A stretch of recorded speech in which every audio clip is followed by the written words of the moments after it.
Honda ജാസിൻ്റെ റേഡിയേറ്ററിൻ്റെ താഴത്തെ water ഹോസ് connect ചെയ്ത water എൽബോയ്ക്ക് അകത്താണ് തെർമോസ്റ്റാറ്റ് ഉള്ളത്.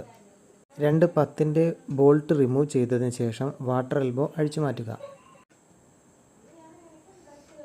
അതിനുശേഷം തെർമോസ്റ്റാറ്റ് റിമൂവ് ചെയ്തെടുക്കാം. ഇതിൽ ഗ്യാസ്കറ്റോ പാക്കിംഗ് സീലോ ഇല്ല. തെർമോസ്റ്റാറ്റിന് ചുറ്റും ഉള്ള റബ്ബർ സീലാണ് ലീക്ക് അറസ്റ്റ് ചെയ്യുന്നത്.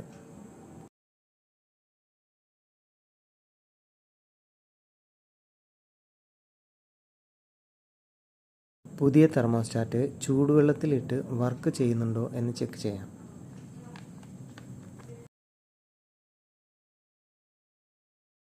വെള്ളം ചൂടാകുമ്പോൾ ഓപ്പൺ ആകുന്നത് കാണാം.